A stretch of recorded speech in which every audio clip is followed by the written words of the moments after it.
حضرت ایوب علیہ السلام کی طرف بائبل میں ایک پورا صحیفہ منسوب ہے کہ اس میں حضرت ایوب علیہ السلام کے حالات بھی ہیں اور حضرت ایوب علیہ السلام کے ملفوظات بھی ہیں. تو اس میں یہ بات اس میں بھی لکھی ہے کہ ایک مرتبہ ایک شیطان اور ایک فرشتے کے درمیان مکالمہ ہوا. مکالمہ یہ ہوا کہ فرشتے نے حضرت ایوب علیہ السلام کی طرف اشارہ کر کے شیطان سے کہا کہ دیکھ تو یہ کہتا تھا کہ میں ان سارے آدم کے بیٹوں کو گمراہ کروں گا، چاروں طرف سے ان پر حملے کروں گا، اور دیکھو یہ ایک ایوب علیہ السلام کو دیکھو کہ اللہ تبارک و تعالیٰ کے کیسے پرہیزگار بنتے ہیں. ایک طرف ان کو عبادت میں ایک اونچا مقام حاصل ہے اور دوسری طرف ان کی دنیاوی زندگی بھی بڑی شاندار ہے، اور دنیا کا اتنا مال و دولت ان کے پاس ہونے کے باوجود اللہ تبارک و تعالیٰ سے ان کے تعلق میں کوئی کمی نہیں ہوئی، اتنے یہ خوشحال ہے. ورنہ عام طور سے اے شیطان جب تو لوگوں کے پاس دولت آ جاتی ہے تو وہ تو اس کو گمراہ کرتا ہے، اللہ تعالیٰ سے اس کو بھٹکا دیتا ہے. لیکن دیکھ یہ بندے بیٹھے ہیں اللہ کے کہ جو اتنی دولت کے باوجود اللہ جل جلالہ کے ساتھ ان کے تعلق میں کوئی کمی نہیں آئی. تو شیطان نے کہا ایک طرح سے شیخی بگار کر کہا کہ جو تم کہہ رہے ہو نا کہ یہ بہت پرہیزگار اور متقی آدمی ہے، میں ذرا سا ان کے اوپر ایک سایہ ڈال دوں تو دیکھنا ان کا تقویٰ ان کی پرہیزگاری کہاں جاتی ہے. اور اب تو یہ اللہ میاں کے بہت بڑے بندے بنے ہوئے ہیں اور اللہ تعالیٰ کے ساتھ ان کا تعلق بڑا مضبوط نظر آتا ہے. میں ذرا سا اگر ان کے اوپر ایک اپنا سایہ ڈالوں تو تم دیکھنا کہ یہ اللہ سے کیسے غافل ہو جائیں گے.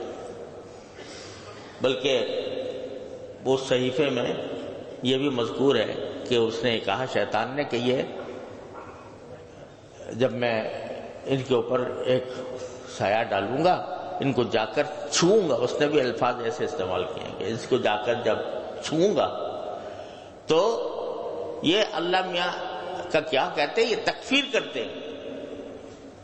یہ اللہ میاں کو بالکل بھول کر اللہ میاں کی تکفیر کریں. تو فرشتے نے کہا کہ مجھے نہیں لگتا کہ یہ اس حالت میں بھی اپنے پروردگار سے جدا ہوں گے. تو وہ شیطان آیا اور اس نے اپنے کرتب دکھایا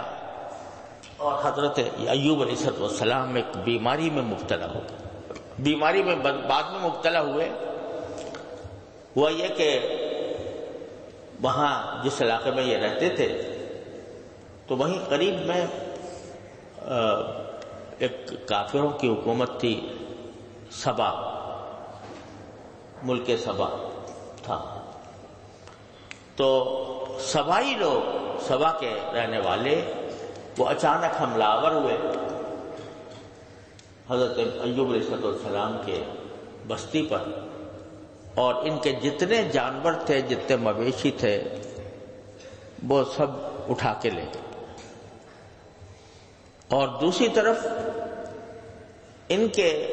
جو اولاد تھی، وہ اولاد جس کے بارے میں ابھی میں نے بتایا کہ بڑی خوشحال تھی، ایک دوسرے کی دعوتیں کیا کرتے تھے، بڑے مزے کیا کرتے تھے، تو ان کے اوپر آ کر ایک آندھی زور کی آئی اور اس آندھی کے نتیجے میں وہ سارے کے سارے ہلاک ہو گئے. حضرت ایوب علیہ السلام اور ان کی بیوی تنے تنہا رہے. تو اب حضرت ایوب علیہ السلام کو جب پتہ چلا کہ یہ سب میرے ساتھ اتنا بڑا حادثہ ہو گیا، میری اولاد بھی چلی گئی، اور میرا سارا ساز و سامان اور مال منال سب رخصت ہو گیا. تو انہوں نے اللہ تبارک و تعالیٰ کی بارگاہ میں کوئی شکوہ نہیں کیا، بلکہ